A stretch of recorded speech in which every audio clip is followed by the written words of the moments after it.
the loophole that allows abortion on demand. Here is the official statement of the worldwide Seventh-day Adventist Church, and the only thing that you need to know, if you forget everything else, the only thing that you need to know is Section 4, Sentence 3, which reads, "Women at times may face exceptional circumstances such as serious jeopardy to her health."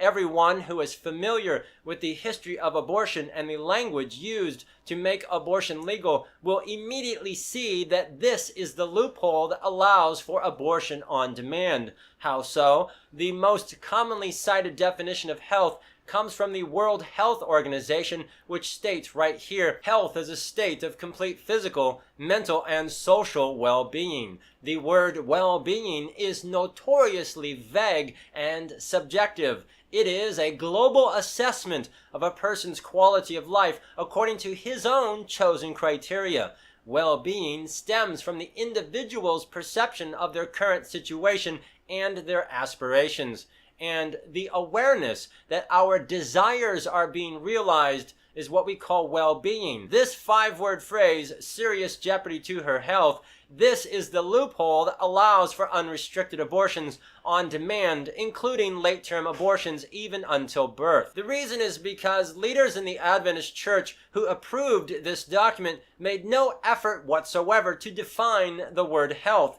This was not a mistake. This word was intentionally not defined. The Supreme Court of the United States ruled in 1973 in Roe v. Wade, allowing for unrestricted abortion in order to preserve, quote, the life or health of the mother. In the companion case Doe v. Bolton, the Supreme Court defined the word health so broadly that her physical, emotional, psychological, familial, and the woman's age relevant to the what? To the well-being of the patient. All of these factors justify her murdering an unborn child at any time during the pregnancy. All of the disgraceful and extremely shameful guidelines that the Adventist Church has issued on murdering babies, 1970, 1971, and the current 1992, all of these contain the health clause. It is documented in our own ministry magazine right here and other Adventist publications that all of these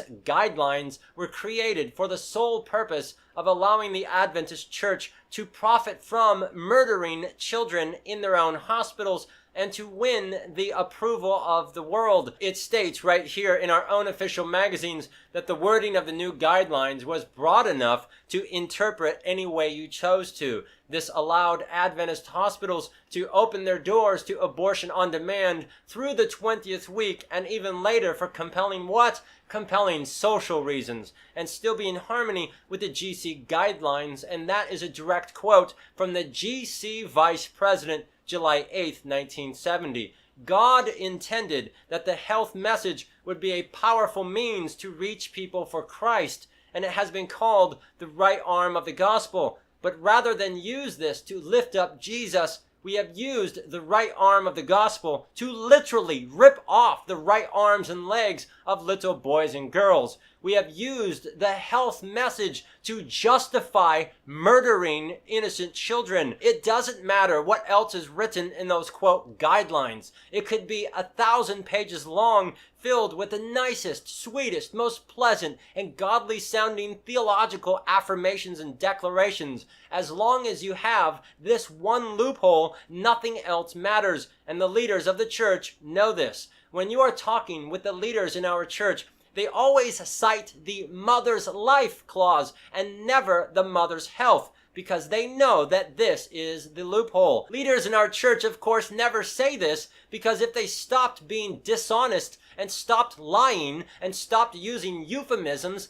Adventists would wake up and see right through this. And guidelines, the very fact that these are called guidelines is itself another lie. How can you say that there are guidelines on intentionally murdering a child? This is absurd. Why are there not guidelines on stealing? Guidelines to use the Lord's name in vain? Why don't we have guidelines for adultery and extramarital affairs? All of this is purposely designed to deceive people. All of this is a lie. This is evil. This is wrong. This is the result of extreme selfishness, pride, greed, and satanic delusion. Every day that we Adventists support murdering children is another day testifying to the world that Satan has power and position in our church. It testifies that we are extremely cruel, cold-hearted, and barbaric. Abortion testifies to the world every day that we absolutely will not have this Jesus to rule over us.